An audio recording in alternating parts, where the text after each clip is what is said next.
Welcome everybody to episode 32. Just getting my board. Excuse me. Try not to smudge it. Am I in frame? Yeah, At Home with the Fishers, starring Nicola and Chris Fisher RPT. And our special guest today is Stephen of Stephen's 8x6 workshop. Woo! So welcome, Stephen. It's great to finally have you on. So we shall look forward to chatting with you tonight. And you can put that down. Put that down. It's great to be here. So, yes, Stephen. Obviously, we've known of you for quite a while now, and we've had some encounters. Some of it, often too brief because, I've been at shows and you've been at shows and we've been like ships passing in the night. But Nicola always say, I've seen Stephen down there and he's just said hi and how you doing. So, but it was great to have a bit more of a longer chat with you at Harrogate. So that was cool, wasn't it? Yeah. So. Well, yes. I know quite a lot about Stephen. I bet you do. Yeah. Oh, hey, what's going on? No, she's been doing the research, Steve. So. No, he helped me. He sent me a load of stuff. Oh, right. Well, that's cool. Oh, well, that's good because that just makes it better if you get it straight from the horse's mouth, as it were. Yeah. So anyway, who's hanging around tonight? So, good evening, everybody. Looks like we've got 11 people watching at the moment. Good evening, everybody. So we've got the Flaming Turner. Hi, Nick. T+G Making, Wayne the Woodturner, Stace May. Oh, hello. Who else have we got? Andy Pugh. Good evening. Christine and Michael Hesseltine. Hey up. Blue Light Turner creating shaving since 2016. Hi, Scott. Who else have we got? David McLernan Woodturning Crafts. Hi, Dave. Debbie Beardall, Leona Fay. So I think that's everybody. So good evening, everybody. A couple of people are saying they've not had a notification, so I don't know what happened there. I've done the usual thing, so hopefully. That's interesting because I got a notification on my phone. Yeah, it popped up on here as well, but might just be one of those things. Yeah, a glitch. So, well, let's start with Stephen then. Well, yeah, we always start with our special guest. So, let's hear what you've got to say. Do you know that Stephen lived in Australia? I didn't know that. Yeah, he lived in Australia until the age of 7, and then he came back to the UK. And it was just to get you into a good school and get you an English education, I believe. He's done an awful lot. Well, that's that. Go on, no, you're okay. You carry on. You did. Okay. It feels like this is your life. Oh yeah. Have you got a red book? Know what you've done.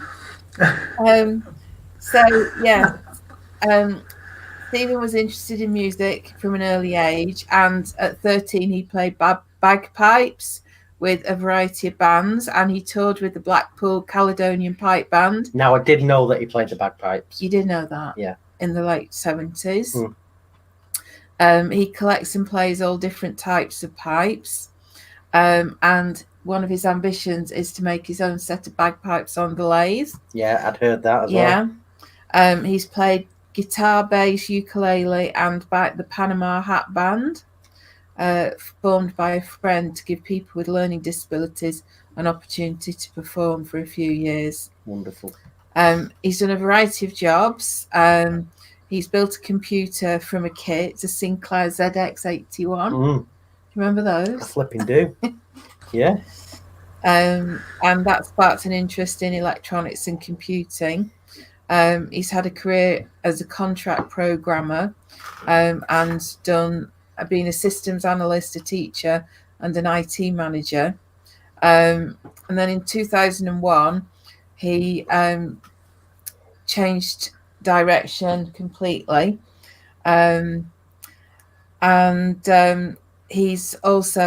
He had a childhood passion for origami, and he started demonstrating and teaching the art at schools, colleges, and universities. Definitely know that fact. We do know that, and we still have some of your origami as well that you've given us at various maker events. Yeah, he's origami sticker card type thing. Yeah. That's on my sticker board. Yeah. I felt that the other day, actually. Yeah. And he was trying to bag all of the Lancashire Women's Institutes, but he only managed 147 of them. Slacker. I can't believe that there are 147 WIs just in Lancashire. Yeah, there's a lot more now as well. They're making all new, what do you call them, branches, chapters, meetings. Yeah, I think they're nearly pushing 160 in Lancashire alone. Gosh. So I'd never have a chance now, would I? That's amazing. I can't believe there are so many. So right, well, let's talk a bit more about making, and then I'll go back to some of the things that you've done, especially your workshop, which is very unique. Well, it's famous for its diminutive stature. Yeah, and I remember watching that video of your workshop and all the things that you've got in there and how you've laid it out so cleverly. It's amazing. That was a really impressive video to watch. Yeah, it's very clever. Yeah. So our first question is, Stephen, why do you make? Because I have to. I see an idea, and if I don't follow it up, it just rattles around in my head for forever. You know, like when you have a song that you get stuck in your head and you can't get rid of it. Yeah. It's that sort of thing. I just have to cogitate on it and make it. Otherwise, I can't let it go. You know, something will form and it'll build up, and I'll work on it for a week or two, or even a month or two, and in the end, I've just got to go and do it. Otherwise, I can't get it out of my head, and I just have to make it. So, and I absolutely love making things, and it doesn't matter what it is, whether it's wood or metal or plastic or even paper. I just like being creative. So what does it give to you, being creative? Why is it so important to you? I think it is so easy in this world to be destructive, but it's harder to be creative and to make things. I think as well, I like how can I explain it really? Putting smiles on faces. There's not enough of that. You know, you say good morning to someone, say what's good about it, you know, but it's delivering smiles, as I like to call it, and it's just generally being creative. I think it's like diarrhea, it's in your genes, you know, you've just got to do it. Yeah, very good. Yeah, I think it is. I think, you know, all the people we have on, they say very similar things. It's sort of a compulsion, and it's good for their mental health, and it's that. Well, for me, I like having something that I've made. You know, at the end of it, you've put something together and you've got a result and something to take away as well.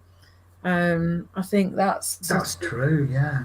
Yeah, it's and you think, well, I did that, you know, and you've sort of created something out of nothing. Very satisfying. Yeah. And it's, I don't know, it is a lot of fun.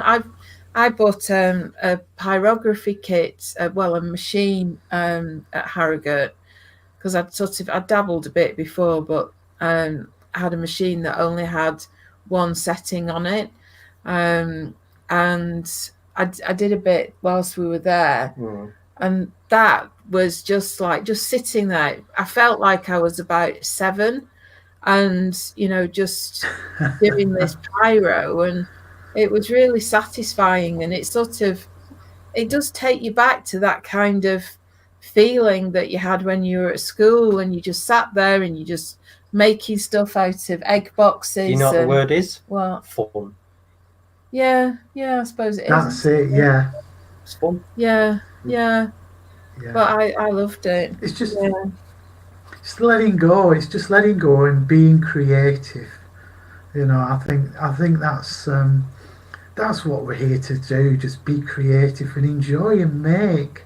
Yeah. And I feel sorry actually for the younger generation now. I mean, back in the day when I was at school, we did woodwork and metalwork and technical drawing and engineering drawing and drama and practical hands-on. But those are not in the curriculum now, so it's very difficult for the younger generation really to experience these things. Again, when I was young, we had old Bob down the road who had a lathe. You go down and visit him and watch him turn things, but that's sort of disappeared now because social media is on the internet now. So I think a lot of makers, it's very important that makers can be on YouTube, because it gives the younger generation a chance to actually see what's going on with a bit of wood or a bit of metal or stitching leather. It gives them an opportunity to experience these things and hopefully encourage them to have a go as well. I think it's true. If you look at the demographic of the audience at Harrogate, it's sort of definitely the older end of the scale. We had Nathan came, didn't we? How old is he? About 16. And he's making and there's opposite us on, I think, West Riding Woodturners. All right. There was a younger guy on there, but it was sort of few and far between, really. It was definitely the older generation. I heard a few. Yeah, I did hear a few younger voices, but not many. And the voices I did hear really were mainly on the Sunday. Friday they were at school, and Saturday they're probably mucking about and whatever. But Sunday, a few kids were around. But it's always makes you smile when you hear like Caitlin. She was there as well. Yeah, she came. Yeah, you've got these young kids. I miss Caitlin. Yeah, I saw her briefly. I don't know. Did you speak to her? I can't remember. No. I don't think so. Yeah, I saw her briefly, but I didn't speak to her. But she was there as well with her mum and dad, I think. Yeah, but it is great when you hear of the youngsters that are beginning to, like Nick Zametti's son as well. His own channel. So we need more kids coming through, having fun making stuff. Whether or not they're doing it solo with support, or they're doing it with mum and dad, and like Harry as well with his dad. So they're coming through, but it's a shame that all that's been taken away from schools. Because we've got such a great tradition and heritage of engineering and artistic and architectural, skill and craftsmanship. And I've said this before, a lot of people aren't academic, but you give them something to build with their hands, and they're like genius level. Someone just asked David McLernan. Yes, it is Peter Childs. I got it from Bob Neal. He was at the stand opposite us, and I had a bit of a go before I bought it. Yeah, I had a feel of it this morning when we had breakfast, and it does feel like a nice bit of kit. Yeah, it's good. Yeah, don't let me anywhere near it. No. Burn the house down. So, tell us a bit about what the maker community has given you. Oh, I think it's given me enthusiasm, excitement. and friendship as well, because and being able to communicate and share ideas sort of like in real time. Before the internet, if you had an idea, you'd sort of sketch it out, send it off, it'd be published in a magazine, and then someone would develop it and it would get published in the magazine. So developing an idea, sort of crowdsourcing an idea before the internet could take weeks or months or even a year or two, but now all that can actually be done overnight. Yeah. You can put an idea up on social media like Facebook or Instagram, and within minutes you've got people contributing in and suggesting things and developing it. So I think the what we've got now with the social media, we can do things faster. And I really like getting involved with that, being in the masses of the makers, and it's just the camaraderie and the friendship. At Harrogate, I bumped into a lot of people that I saw at Makers Central, and just carried on the conversation with them as though it was just like a week ago. Yeah. It's the friendship as well. Yeah. Are you happy that it's been announced that Makers 2020, Makers Central 2020 has been announced, and are you going? Yes and yes. Just try and stop me. I think because it's like the previous Maker Centrals really have sort of been based around the YouTube community, but I do think it's expanding out now, isn't it, into other disciplines, and people are coming that are not necessarily on YouTube but are on the internet in some form. So it's growing. It is growing. I don't know whether Nick Zametti will be able to put the lid on this. Now the genie's out of the bottle, so to speak. So I think it's a brilliant idea. And also at places like Maker Central, you do tend to get the younger generation involved as well. Yeah. Well, Sophie did some stuff, and there was another guy with her, and I know his face, and he was there at Harrogate, but I can't remember what he's called. He sort of he's got a beard, and then he has a bit of red through his hair. But he did a lot with Sophie last year as well. They sort of were doing all the kids' stuff, and that was mega busy, wasn't it? Yeah, there were lots of kids because they were opposite us last year.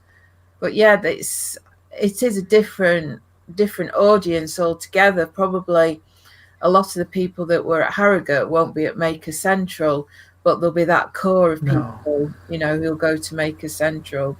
But yeah, it's interesting sort of how the audiences are a little bit different. But yeah, I think also, at Maker Central, you've got the younger generation that are getting involved because of tech, with like 3D printing or CNC programming, or even programming Arduinos to do different things. So it's a wider spectrum, really, I think. But it's a great place for them to actually get hands-on and meet other people and become enthusiastic, really. I mean, we're getting on in years, we're not going to last forever, are we? We need new blood.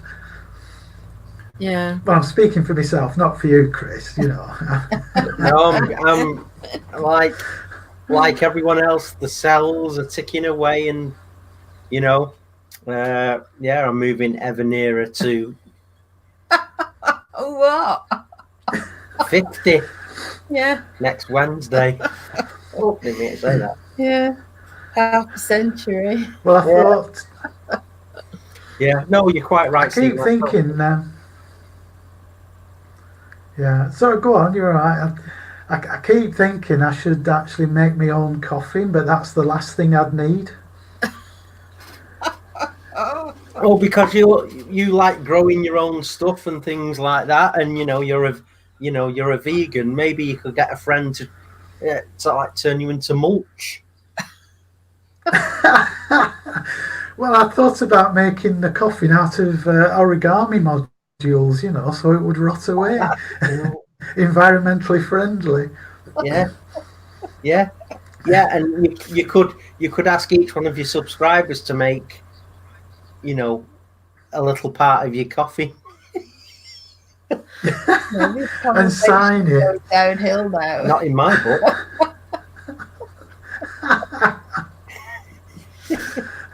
We could do a YouTube video as well. Yeah, we could do a live stream of us in your coffin. Oh, great, yeah. I think what I could do a little video of how to fold a piece of it, and then invite everyone to fold that piece and sign it and send it in. Yeah. And then just before I pop my clogs, I can do a video of actually putting it together. Yeah. And then drop into it. Yeah. Well, it's funny that you say pop your clogs.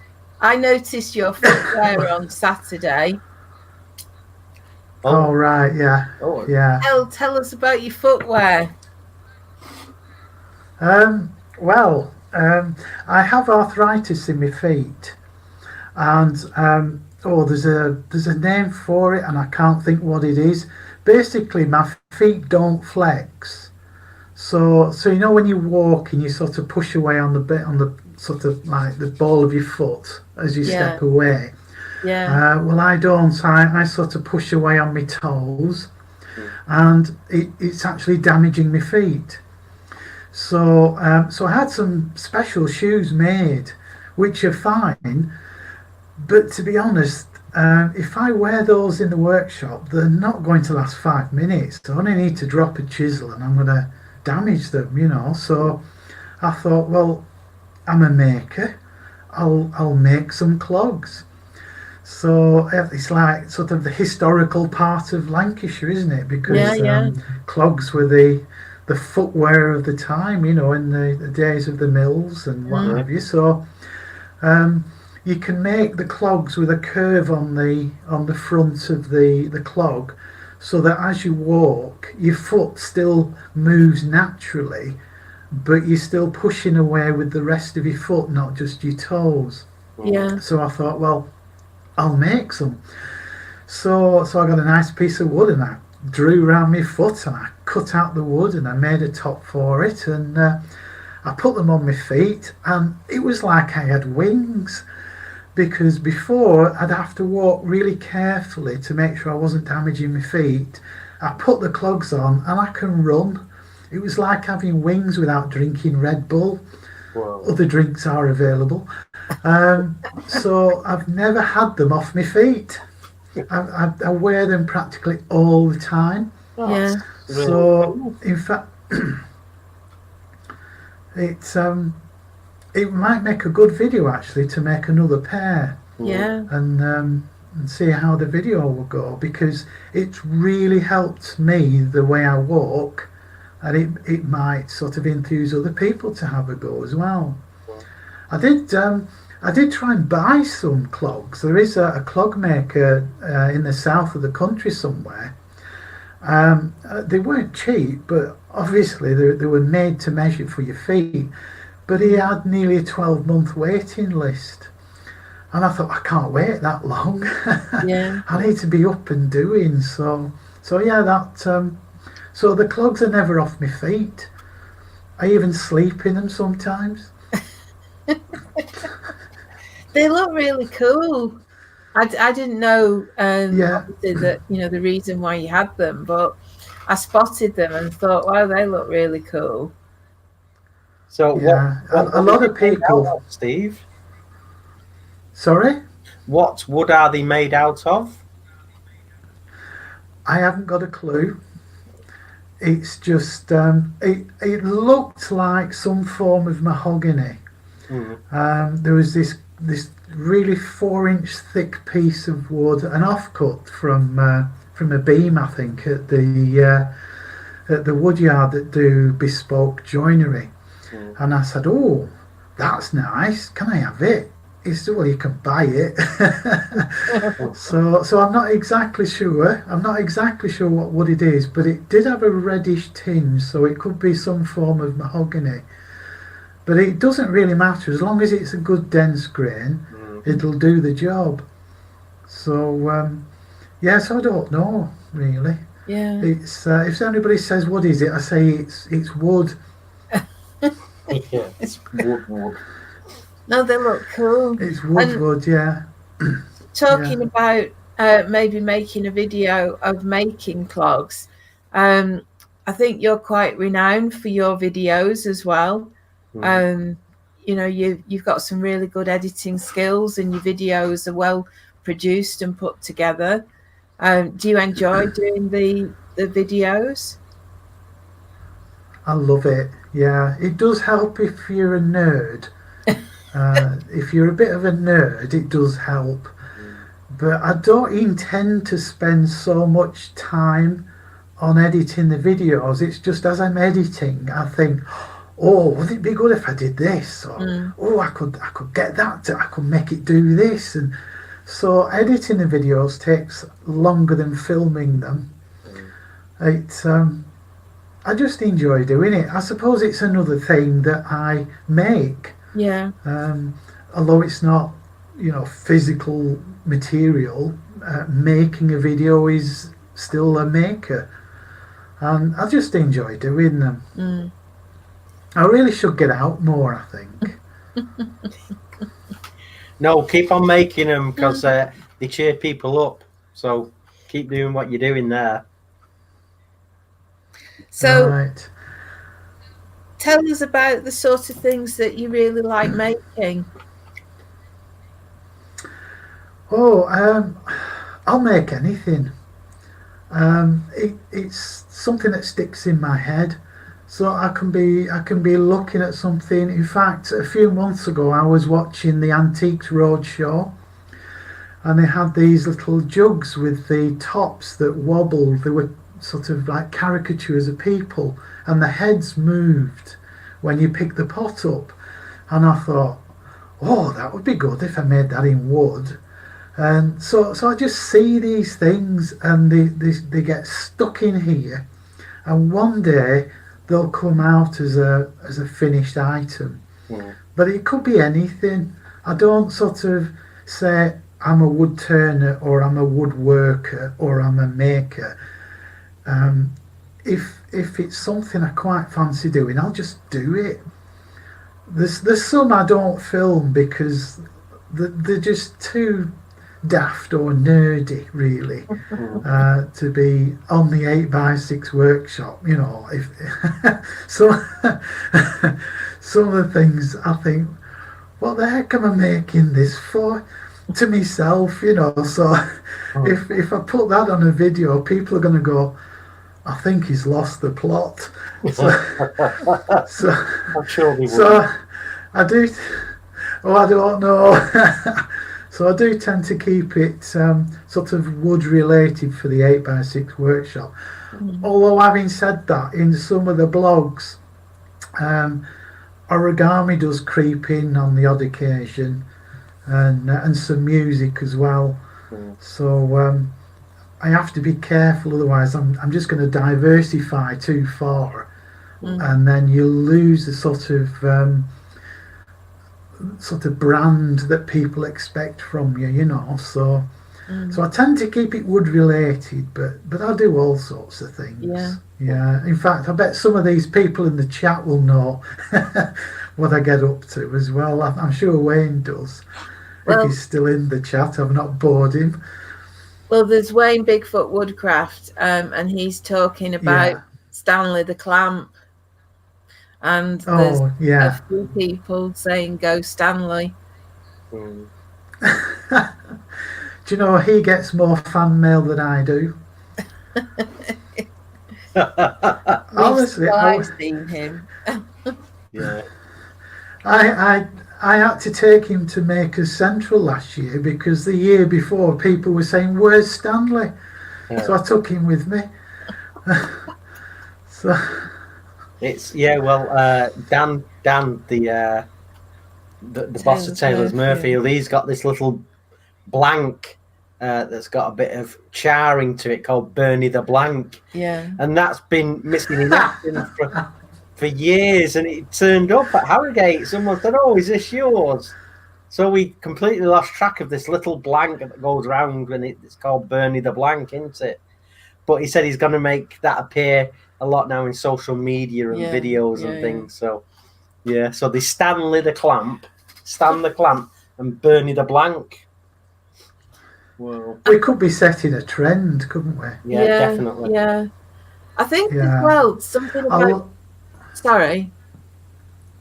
No, go on, you're okay. I'll go for it. Go on. I'll just answer whatever you ask.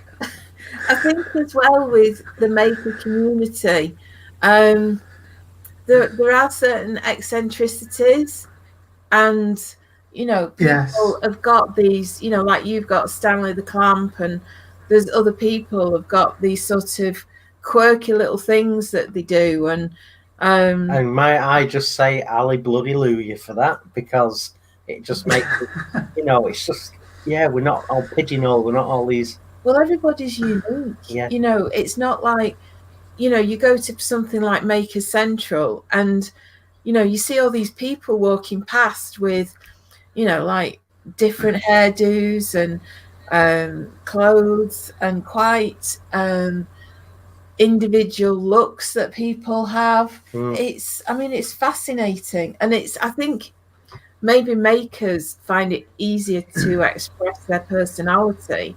Whereas, a lot of people that you work with in a 9-to-5, they're much more clones of each other.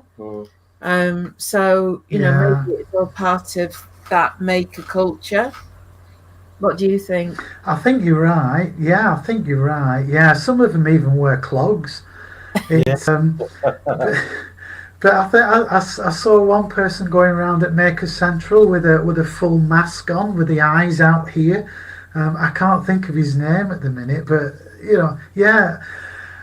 perhaps it's a way of letting go your inhibitions. I don't know. What's the next stage? Cosplay.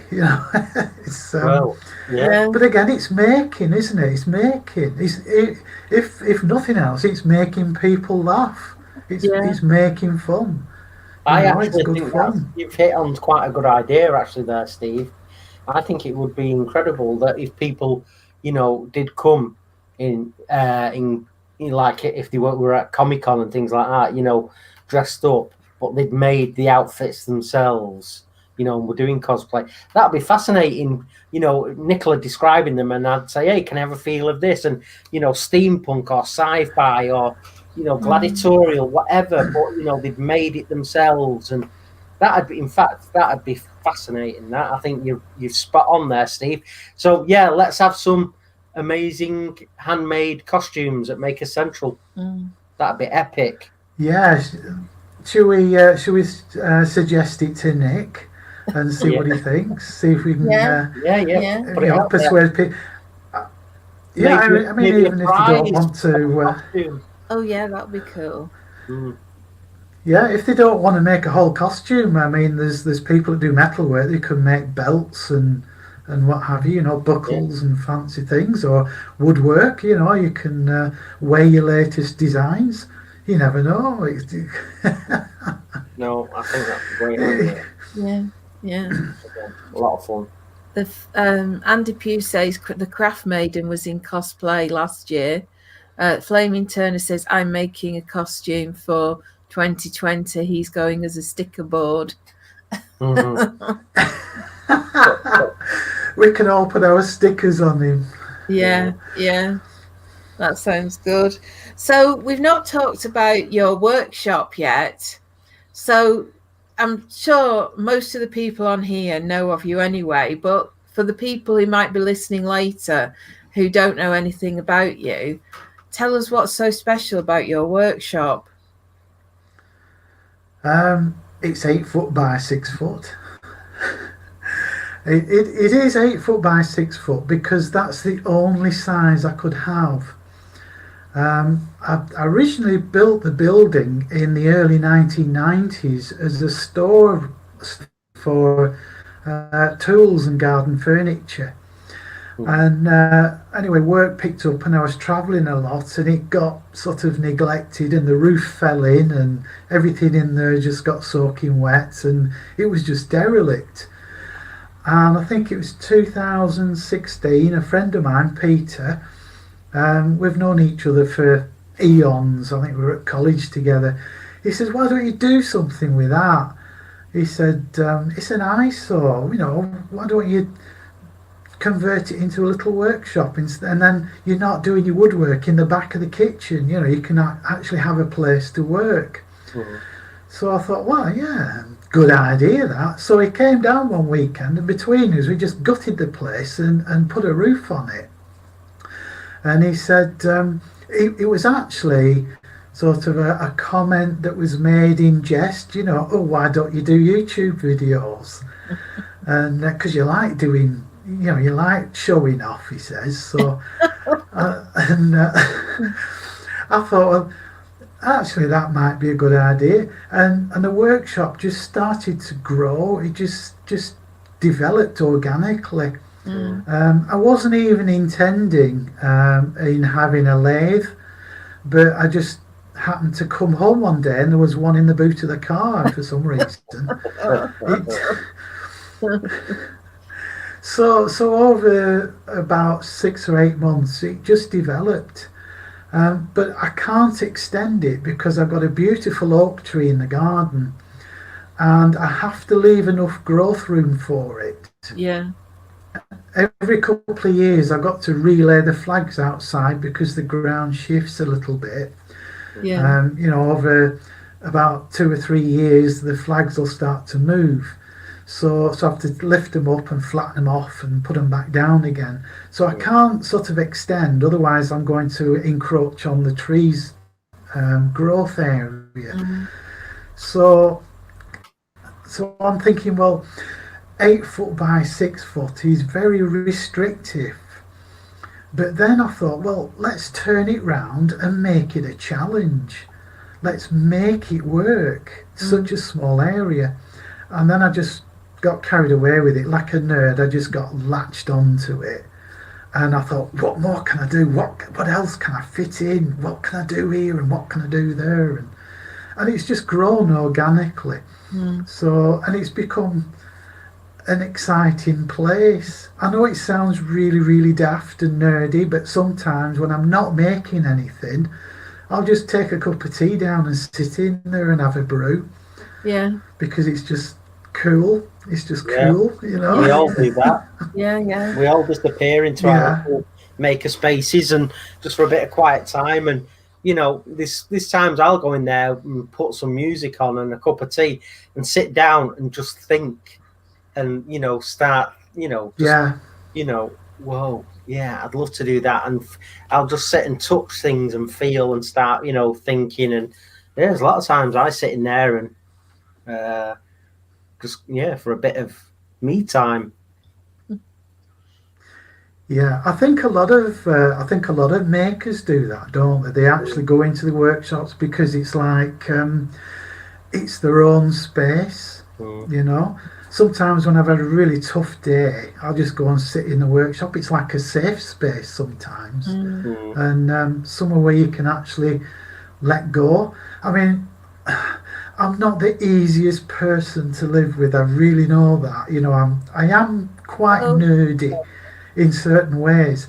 So in the workshop, I can be as nerdy and as organised as I want because it's my space. You know, I'm not having to cope with other people's space. It's mine, and I can just relax in there and shuffle tools around and make it all look nice and neat and clean up. And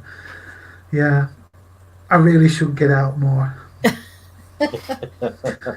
Well, that video that you made of your workshop is amazing.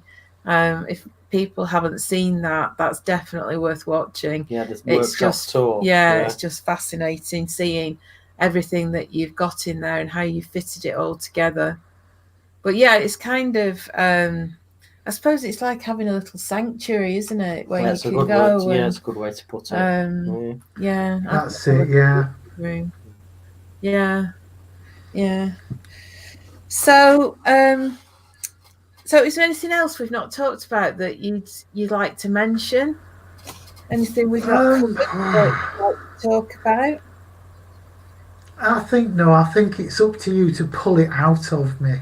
Well, how are we You've got to. doing with the questions? Well, we've talked about all the questions that we have. The last one really is what does the maker community not know about you? Yeah. So we'll go with that then. What does the maker community not know about you? That's a tough one, that, because they know, most of them know I'm an origami nerd. Most of them know I play music, I do my pipes, because they've been in my videos. So what do they not know? I know, they might not know. I am a fully licensed amateur radio enthusiast. I don't think anybody there knows that, because that's a me thing. So yeah, I'm a radio ham. Well, there you go. I bet someone in the chat's going to say, I knew that now. Yeah, I remember when I still lived in Eccles. Frank, my next door neighbour, he was a licensed. Well, in fact, he was an electrical engineer. So he was a licensed ham radio operator, and I remember going into his radio room, and the satellite dish as well that he built it all himself on the back of the house, and I didn't mind. I mean, some people say you can bloody take that down, but he was a really nice guy, and he did some amazing things. But yeah, I went in there. It was like being on the flight deck of some amazing spaceship. It's like flipping heck, and he built it all himself. He was at Maplin's every other bloody day, or he'd call in on his way back. Oh, just been to Maplin's and got this doodad and that. But that was incredible. Something I've never done. I used to have a little CB radio. Yeah, that's what I was going to say. Did you have a CB radio? Because I'm sure you'd mentioned it. Yeah, I used to have a little CB radio. I wasn't very good at it though. I didn't know all the jargon and everything. It was when I lived in London I had one of those. But yeah, I messed about with that a little bit. But you said you use Morse code. Yeah, I really love Morse code. I'm still not fast enough. I'm working on my speed to get up to speed, because the majority of people do communicate at around about 20 words a minute, which doesn't sound a lot, but it's quite fast. Yeah. So I'm working on my speed. It's something that I've always wanted to do. When I was, it must have been about 7 or 8, my dad said to me, when you're old enough, we'll sit the radio exam and we'll build a radio and we'll do Morse code. And it's something that really stuck with me. Oh yeah, that's great. Anyway, sadly it never happened. But when I technically retired, I thought, it is going to happen. So within 9 months I sat all 3 exams, got to the full license status, and I now want to do the Morse code and then eventually build the radio and communicate using Morse code. Something that I was going to do when I was 7. I'm going to do it. So that's the task for 2019, and 2020 will be building the radio. 2021 will be trying not to electrocute myself, I think.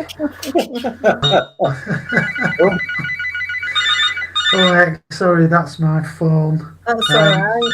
I was going to film this in the workshop, but I couldn't get the internet speed fast enough for the camera. Yeah. So I had to bring it into the living room, and it's right next to the phone, and I can't switch it off. So it's all right. anyway, Don't worry. stop ringing. Don't worry. I bet they're just ringing to say we've seen you on the internet. But I also probably think that was funny because just as you're talking about building, radios, and I heard all these beep, beep, beep, beep, beep, beep, all these ringtones. I thought, hey, right on cue. So Maple Tree Studios is asking, did you ever do slow scan with the Specky or ZX81? Oh, ZX81, yeah. I couldn't afford to buy it, so I had to buy it as a kit. I think it was £69 to buy, but you could buy it for 35 as a kit. So I bought it as a kit, and it took me about 3 weeks to put together. But when I put it together, it worked. And you have to have lived in that era to know how exciting that was. I mean, we take mobile phones and internet access so much for granted nowadays. But that was a quantum leap, really. To have your own computer, that was something fantastic. And I program it, and you saved it on a tape. You saved your program on a tape. Yeah. And it took forever to load. It felt like days to load. So the ZX81 would sit there, and I'd never switch it off. So I didn't have to keep waiting for it to load. So yeah, it's I've still got it somewhere. It's in the loft, along with all the other incarnations of computers that I've got. There must be a good dozen or so computers up there. But, that started me down the programming side, and I became a programmer and then a systems analyst, and I'd rescue old computers that were going to get scrapped. So I thought one day I'll have a museum of computers, but I don't know, there's too much to do in this life. So yeah, ZX81. Oh, I feel old now. A lot of fun. Well, we had a Dragon 32. Oh yes. Yeah, I've just sold it not that long ago, actually, on eBay. But yeah, we'd had that, and I think we used to play, tennis. I think these tennis you could have on television, and you had to move your little cursor to knock the ball over, and it was quite good fun, that. I remember playing that a lot. I can't remember how old I was when we got the Dragon 32. I'd say, I don't know, 10 or something like that. But yeah. No, it'd be later than that. Was it be later? Yeah, because the Dragon 32 was probably out in the early 80s, like 82, 83. Yeah, I don't think I was that old though when I was I bet you were. Right. I bet Steve Well, I can was back still me a up. big kid then, because Steve can back me up on that. The Dragon 32 was early 80s. Right. Well, yeah. It was a sensation, that, because it had 32K of RAM, not 32 meg, 32K, and that was phenomenal. Yeah. That was absolutely phenomenal. yeah. Now that wouldn't even hold a segment of a photograph. I know. At the time, whoa! It's That cracking. That was amazing. Power. Yeah, it's unbelievable. Mm. I was just smiling then because there was a big bang, and I think it was Bamba coming up the stairs or something. Well, I think he'd gone downstairs. Yeah. And he's probably dropped. He likes, as he goes down the stairs with a toy, he'll drop a toy and watch it fall down a couple of steps, like a slinky spring. He'd love a slinky spring. Yeah. But he drops a toy down, and you can hear it bounce down, and then he'll let it come to rest, and then he'll go down and retrieve it, and then chuck it down and a couple more, and he's obviously watching it go down the stairs, and he finds it fascinating. I think he'd thrown a toy down, and then he went down to get it, and he's come back up. Yeah. So, is there anybody in the chat wants to ask Stephen a question? Now's your chance. Is there anything else you'd like to add? You've had a very Yeah, can you interest in life? Yeah, can you remember what was the memory on the ZX81? Oh crikey! There was a game that you actually had to type in and store it on the tape, and it was called Trader, and you were in charge of a sailing ship, and you sailed from one port to the other, and you'd buy things and sell them at the next port, and you had to make a certain amount of money. It was a text-based game. There was no graphics really. You typed in, and then the computer would type something else, and you'd type back. It was a text-based game, but I absolutely loved that. I think I made about $14 million one day. Yeah, my first computer was a Commodore VIC-20.